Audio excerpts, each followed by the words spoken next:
The major key to your better future is you. Many things used to puzzle me back in those early days. I used to wonder why two people could work for the same company, one make twice as much money. Now see, that used to puzzle me. And maybe they were the same age, graduated from the same school, live in the same community, work for the same company, with the same products and the same services. They've got the same traffic, the same problems, and one makes $1,000 a month, the other one makes $2,000 a month. Now that was my puzzling question. Why would this long list be the same and the money twice as much? I asked, what's the difference between $1,000 a month and $2,000 a month? What makes the difference? Why would one person do twice as well, 3 times as well?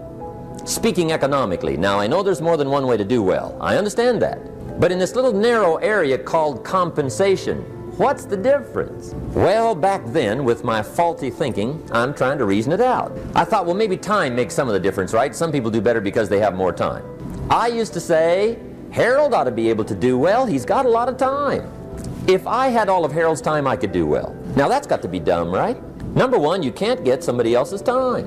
A guy says to me one time, he says, you know, if I had some extra time, I could make some extra money. I said, then forget it. There isn't any extra time. Hey, when the clock strikes 12 midnight, that about wraps it up, right? Now, if you can't get more time, which you can't, what could you get more of that would make a difference in economic results? And here's the key word. The word is value.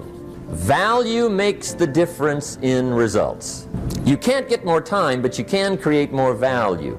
Now here's the first lesson of economics. Everybody should learn it from the time they're old enough to understand what a dollar means, how to earn one, how to get one, how to keep one, what to do with it. First lesson of economics. We primarily get paid for value. Bringing value to the marketplace, that's how you get paid. You don't get paid for the time. I know it takes time to bring value to the marketplace, but you get paid for the value, not the time.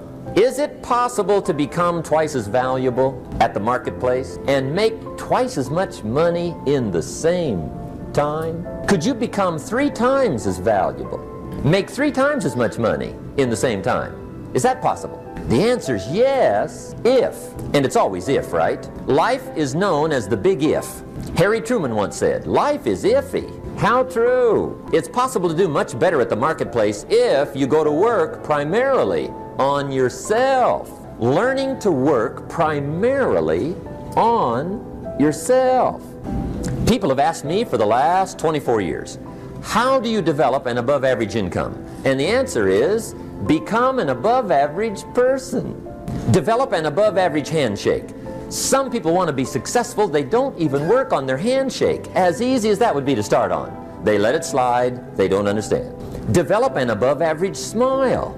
Develop an above average excitement. Develop an above average interest in other people. Develop an above average intensity to win. See, that'll change everything. Probably one of the most frustrating experiences in life is looking for an above average job with above average pay without becoming an above average person. And Mr. Schoaf gave me probably the greatest clue he gave me when I first met him. He said, Jim, if you want to be wealthy and happy the rest of your life, just learn this lesson well. The beginning of the philosophy that helped to change my life. Work harder on yourself than you do on your job. When he said that, I suddenly understood why I was broke. Some people look for more money, but they look for it in the wrong direction. The guy says, I need more money, I'm going to go work on my boss. Number one, bosses are notorious. I've never seen a boss get excited and triple somebody's wages, right? I mean, they don't behave in such an irrational manner. So see, that's not what you work on. Some people say, well, I'll go on strike for more. Well, big deal. The problem with that game is, once you start it, it's never over. You'll always have to strike. And I'll tell you what you get by demand.